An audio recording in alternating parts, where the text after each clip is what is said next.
live or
Good evening. It is 5:03 and we are going to go ahead and get started with our community meeting, informational meeting tonight regarding school district facility and finance updates. I'm Greg Johnson, Superintendent of Schools.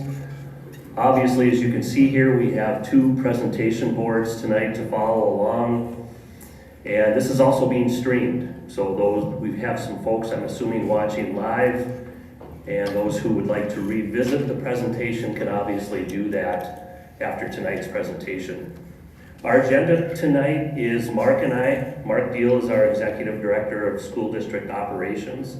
We are going to do an overview of this presentation for you that will talk about continued work in implementing our strategic plan, especially in the area of finance and facilities. After that, and we hope to do that in 40 minutes, we'll talk somewhat fast. And at that point, after 40 minutes, we will break into small groups. And the small groups will include being able to look at the floor plans that you see around the district or around this commons. There's another location where you'll be able to learn and hear more information about the cost estimates of the ideas that we have. Tax impact is another component of this project. We'd like to get in front of you to get some ideas and feedback, and then a general Q&A session table for folks to ask questions. And then at the end, we want to be able to hear from you. So the best way for you to provide feedback tonight is this informational form. It's a one-pager, and there's a QR code at the bottom. You could start as early as right now, sharing questions, during the presentation, during the small group sessions, or even after the meeting, going ahead and providing us feedback on things that you like, things that you don't like, and other questions that you have about these proposed, and I want to say that in all caps, proposed plans for the school district. Real quick, I'd like to introduce some folks that are here tonight. We have all of our school board members. I'll start way in the back, if you could wave. Actually, let's make you stand up. Mark Gerby, Julie Lemire, Dan Schilling, Sharon Ballou right in the middle, and then up front we have Doug Dahlberg and Kelsey Herzog. And then we have representatives who have been helping us along with this project. This is work where we need to tap into the expertise of some others, and we'll talk about the specific work that these folks have been doing, but Widseth Architects is also here. And so from Widseth, we have Steve Rosidlo, Lindsay Krenz, Katie Hildebrand, and Brady Bustler. Brady's way in the back. And then we work with, all school districts work with financial advisors to help manage resources that we have. Our school district's financial advisors are PTMA, and Steve Pumper is here from PTMA, and Steve will be here tonight to answer questions as well. And then of course, when you start talking about building improvements and you do that in Little Falls Community Schools, it goes without saying that Contegrity is a part of those discussions. So way in the back, we have Larry Philippi from Integrity here to also share information with you tonight. Our purpose, again, as I just stated, is to share information and gather input. This is a starting point. And I know when you see boards with blueprints and boards with financial options, it looks more than just a starting point. But we feel like we have to have something to put in front of you to be able to respond to. So that's what this information is tonight. There's no final decisions. We want to confirm that we're on the right path. Obviously, we've spent some time on this. We think it makes sense. We want to do what's best for our students and our school district community. And you're going to have questions tonight that we hope we can answer, but I know there will be some that we're going to have to follow up on as we go through this process. The why echoes back to 3 years ago. 3 years ago, the school district, with the help of about 60 people, created a strategic plan that continues to guide our district in 4 priority areas. Priority area 2 is finance and facilities, and you can see our 3 goals under that area. Goal number 1, develop and implement a comprehensive plan to ensure financial stability. Probably goal number 1 in any school district. Goal number 2, develop and implement a comprehensive facilities plan that addresses the district needs for the next 5 to 10 years while ensuring safe, secure, and future-ready facilities. And along with all of that, goal 3, enhance safety and security for all students and staff across our school settings.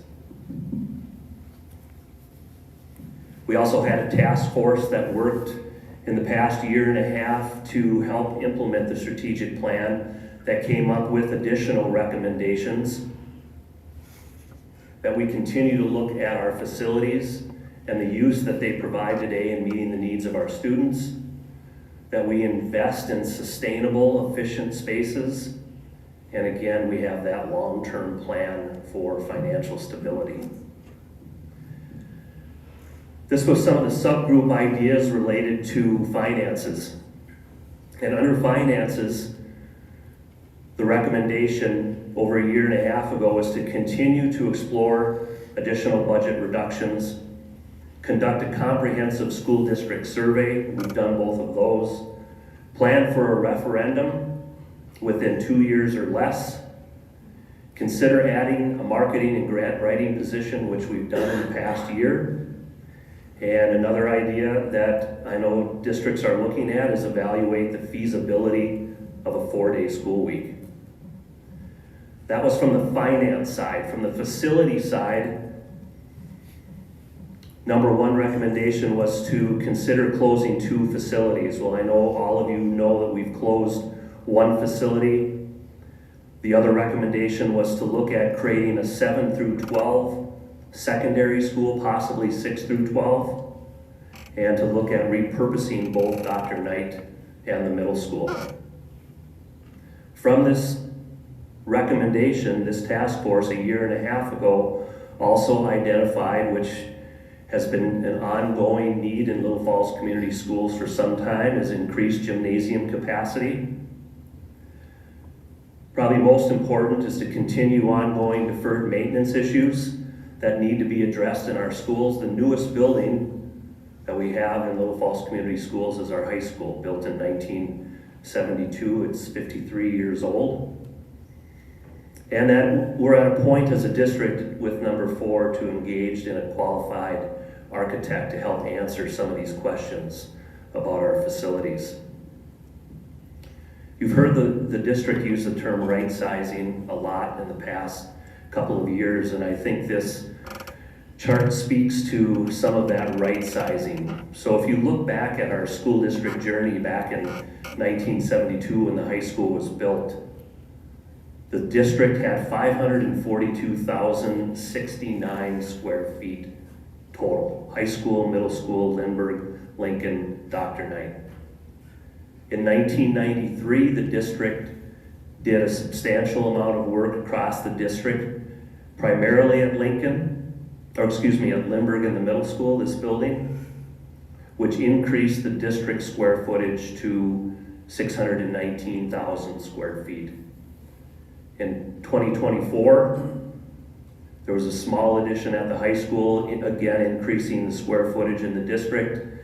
And if you slide across that chart, let's go back to the top in 1972 when enrollment was close to 4,000 students.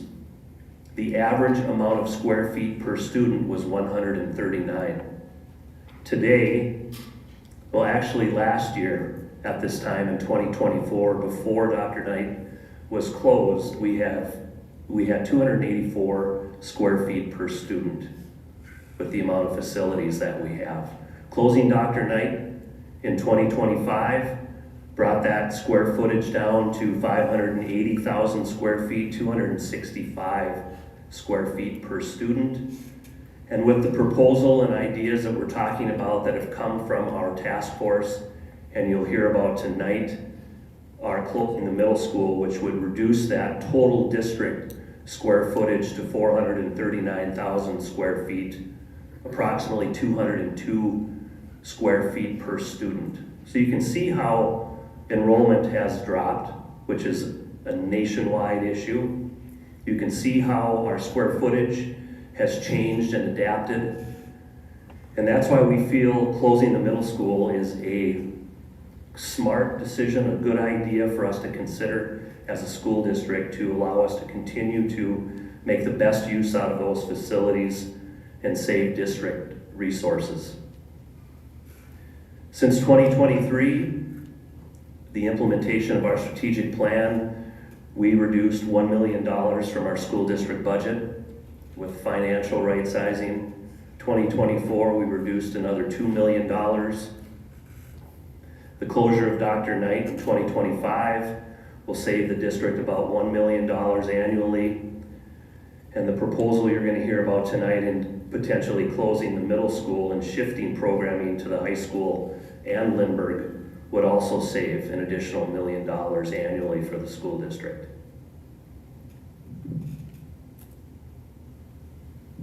Some additional efficiencies that have taken place in the past 2 years, you know that we banded our elementary schools for a number of reasons. One, of course, from an efficiency standpoint, and then moving our CEC, our Continuing Education Center, into the high school has also been a positive move and created improved access and collaboration for our CEC students. And overall, these changes have strengthened programs, simplified operations, and reduced costs.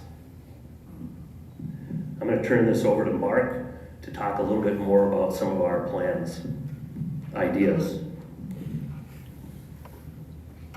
Thanks, Greg. So as we mentioned earlier, all of the work that we've been doing around this facility process is rooted in strategic priority number 2. And so I want to walk you through some of the process to get to where we are tonight. So we had to start by selecting an architect that we asked to do a comprehensive facility assessment of the high school. In other words, take a look at everything, mechanically, structurally, architecturally, and then look at the number of students that we would potentially be bringing over and help us understand if that's going to fit. Okay? And so that's what a facility assessment is. In addition to just going through top to bottom, side to side, looking at the guts of the facility, is it capable of meeting the needs going forward? And what are those things that we would need to address in order to make this idea work? So we conducted some user group sessions. And these user group sessions were just listening sessions. I met with representatives from WithSeth and all of these different groups of people from both the high school and the middle school to talk about what works well, what flows well, what do you think something should look like? What questions do you have about how a building could lay out? Okay, so we took that information and then we did some facility tours, and we had people from the district out in these 3 schools, okay, looking at different aspects of projects. So we went to Crosby Ironton because in Crosby we saw a project that was phased over several years that both Widseth had done, Contegrity had worked on with them, but it allowed us to see what could something look like that would be implemented over a couple of years if necessary, or if we had to do a project in phases would allow us to shift people around temporarily to make something work. At Brainerd High School, it was really interesting because they took us into what's called A building up there. And A building, if you were in A building originally, it looked very much like our high school academic wing, where our core subjects are at. Almost verbatim, like even the same types of lockers, the same type of demountable walls, all sorts of things like that. And then we went to Rock Ridge High School. And Rock Ridge High School, that's Virginia, Eveleth, Gilbert, for those of you that aren't familiar with that. And at Rock Ridge, they have a 7-12 concept. So we went up there to see brand new construction and to see how does the idea of 7th through 12th graders feel and flow all in one building. And from those listening sessions and from those tours, we were able to share with Widseth some ideas, and they developed some concepts for us. So then we took those conceptual ideas and we took them back to those user groups and we said, all right, here's an idea. What do you think of this? Do you think it's going to work? When we flesh it out, and when Widseth fleshes it out and looks at it, they think that the puzzle pieces all kind of come together and could fit, right? But now we take it back to staff and say, what do you think? Because they're the ones that have to live it all the time. And once we were set and we kind of had a concept that we could work from, then we worked with Contegrity to help us determine what some cost estimates would be, so that we'd have a place, as Greg said earlier, to start tonight, to start a conversation, to start a dialogue with you. So, on this map, and when you get to your small groups in a little bit, and you rotate, you're going to get a chance to see this up closer, back with the Widseth group. But you can talk more with them about it. But there's really two shaded colors here, okay? The gray area represents spaces where indoor air quality only is being addressed, okay?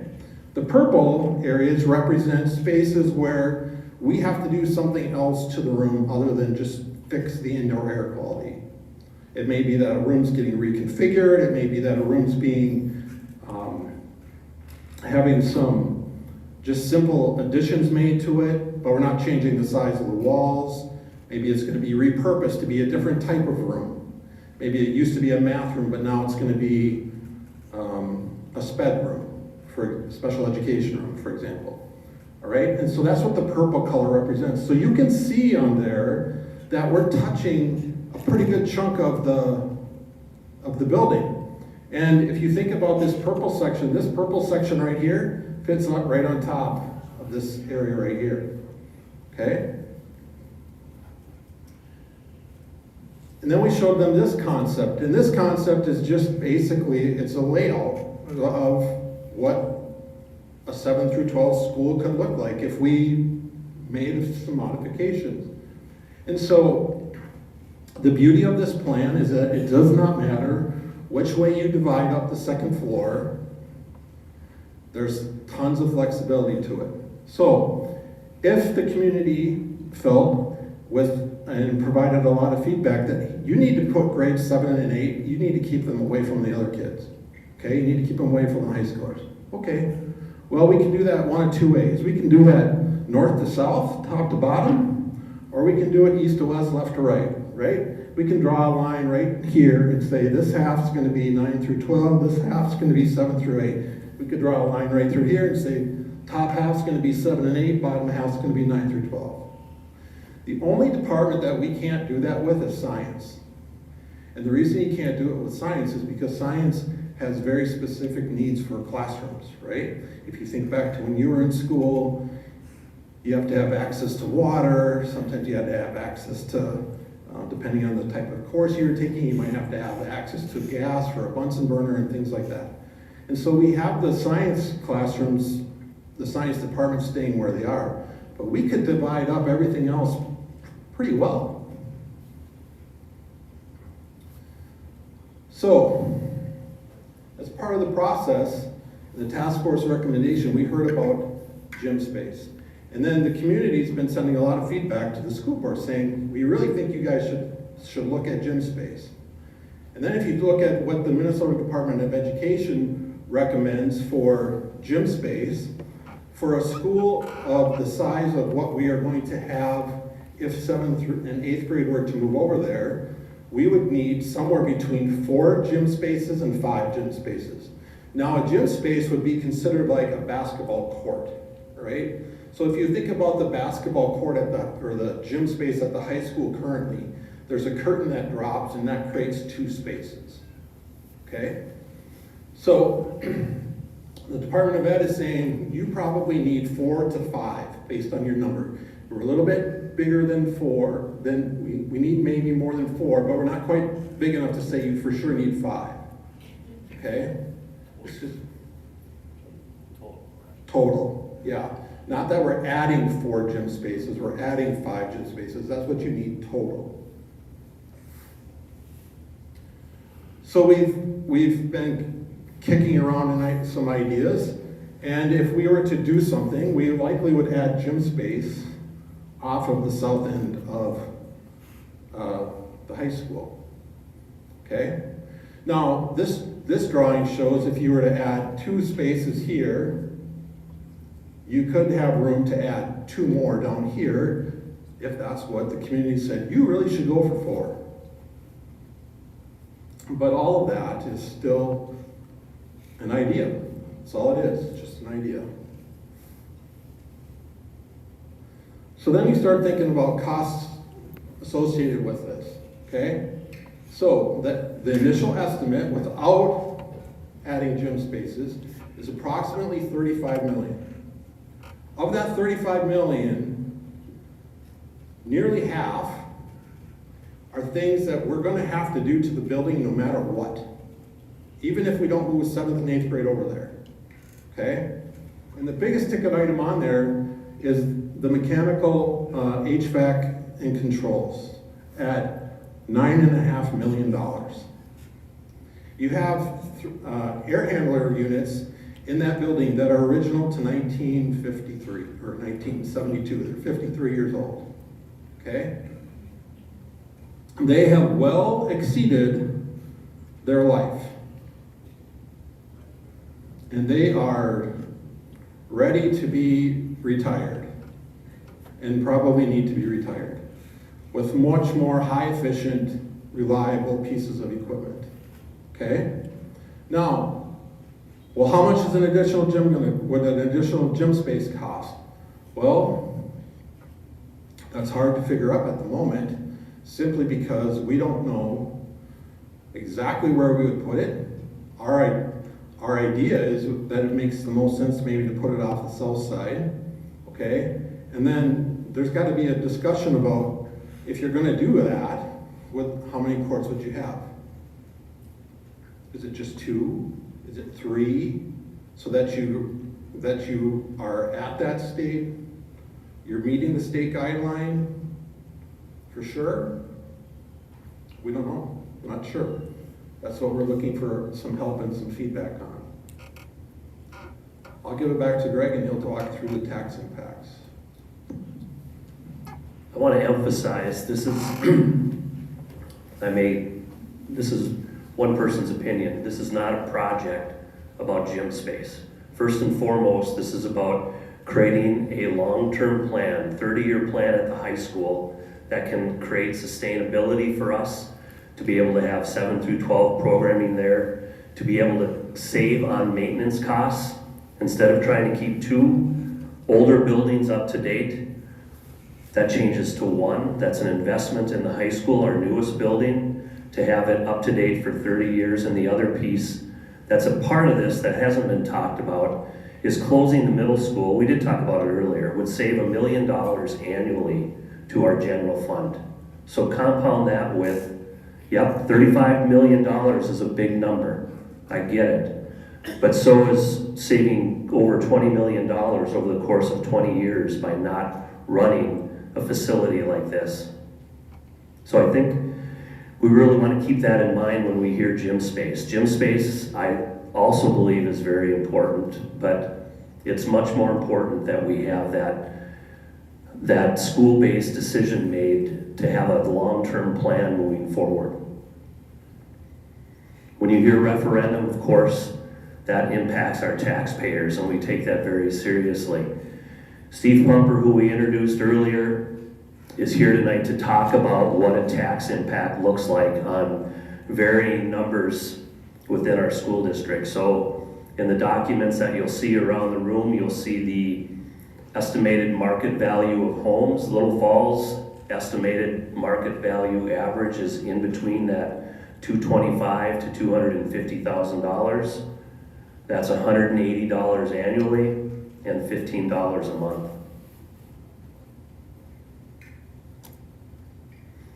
What is also very interesting, may not be interesting to you, but if you take a look at some of the other information that Steve has, shows how your school district tax dollars are broken down by board approved, voter approved, and maintenance approved.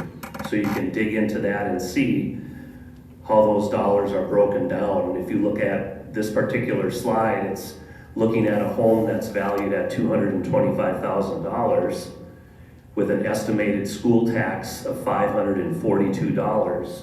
This is where those dollars go based on decisions that have been made relative to taxpayer dollars.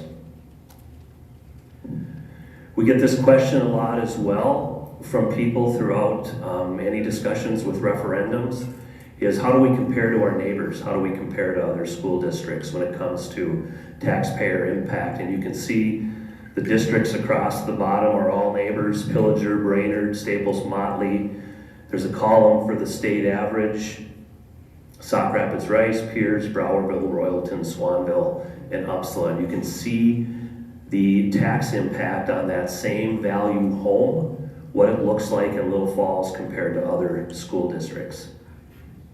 And you can see, if I'm reading this chart correctly, this dark green component of the graph reflects how much is spent on facilities. And you can see today where Little Falls is at compared to some of our neighboring districts.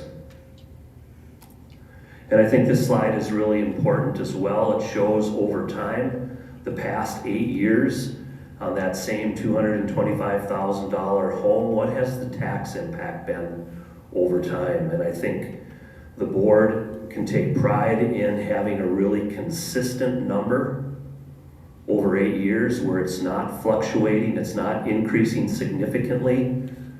You'll notice just recently the board approved a reduction of about 5% for next year's levy. And you can see the slight dip in this graph to reflect that.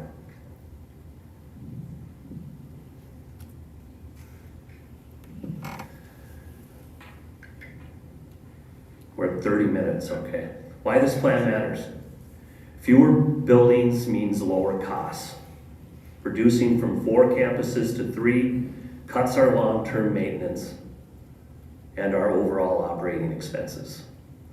I mentioned just a few minutes ago, $1 million in annual savings. Closing the middle school frees up general fund dollars to invest directly in students and programs. High school upgrades, as Mark indicated, are essential. They need to happen no matter what. It's a 53-year-old building. It needs mechanical and structural improvements, costs that will only rise over time. We can say, okay, we're not ready for this today. Let's wait a year. Let's wait 2 years. Each year we wait, those costs go up due to inflationary increases. Partnership and opportunities. We haven't talked a lot about it tonight, but if you've been following the discussions, you know that the city of Little Falls has an interest. And I don't mean to quote anybody, but I think it's a strong interest in a partnership in this building moving forward. You heard about gym space a little bit earlier. The school district would love to be able to continue to have access to the space we're in, to the pool next door, and the gymnasium that's just down the hallway. So I really think that that can create a unique partnership with an entity that would be interested in utilize this facility.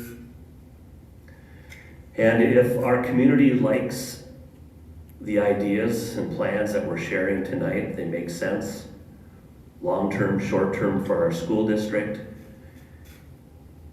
If we were to start the wheels turning ASAP, the earliest, the soonest the district could look at opening a 7-12 secondary school would be school year 27-28. That would not happen next year. It would be another year out, obviously, due to the amount of changes that would need to take place at the high school. What lies ahead? Obviously, tonight's meeting, what's really important for us is we're going to keep this QR code survey open for about 2 weeks so people can share their feedback. We'll continue to monitor that. November 25th is another school board work session where the school board will talk about the feedback that they've received not only tonight but throughout the community. One of the things while we're talking about this now, if we move forward to be able to do this in school year 27-28, the state of Minnesota would have to approve this plan. We would have to submit a plan by the middle of December to start that process. And then lastly, if the school district, if our board feels, based on the feedback we received, that this plan makes sense, we would be looking at a referendum this spring, which would mean ballot questions. All those final decisions would need to be made in December. It's a lot of information. I know that's, lastly, a December 8th school board meeting where the board would have to make a decision. If they're serious about doing this in school year 27-28, a decision, a resolution would have to be made to approve a review and comment for the state at that board meeting. We could say, this feels fast, I don't know if we can do it, let's wait. That pushes it out to 28-29 school year. And that's going to change the information that you see in front of you tonight when it comes to cost estimates. Those of us in the room from the school district and those obviously who've been a part of this planning process have had the luxury of studying this, looking at it closely, wrapping our head around what makes sense for our students, for our staff, for our taxpayers, for our community, and we really think that this is the right direction to go. We are very, very, very interested in the feedback that we're going to hear from you tonight, that we're going to hear from folks through our, I don't want to call it a survey, but comment opportunity to make a decision if this is the right direction. We can continue to do what we're doing. We can continue to run 2 buildings for 6th through 12th graders, but that is not going to be the most cost-effective means moving forward for the fall schools. I'd ask if you have any questions, but I'm going to hold off on that because you will share those through that QR code or in the small groups. Mark, are we formally moving around the small groups? Okay, I'll let you talk about that. Okay, so what we're going to do is we're going to divide you into fourths. So we're going to say that this right here is we're going to divide the room in half right here, okay? So the first 2 rows of tables here, you're going to start with PTMA and looking at the financial impact. That quadrant back there, you're going to start with WITSEF and you're going to look at the plans. Well, let's go 3 rows. 3 rows of tables on this side. So the back group quadrant, you're going to start with Contegrity and myself over by those charts looking at the cost estimates And then the rest of you are gonna stay in this quadrant up here, and you're gonna have a chance to ask questions, provide some feedback to Mr. Johnson. And then we're gonna take about 15 minutes, and then we'll rotate. So there'll be a timer up on the screen, so you have an idea about how much time it's gonna be until your group's gonna rotate again. Everybody know where you're gonna start? All right, let's go.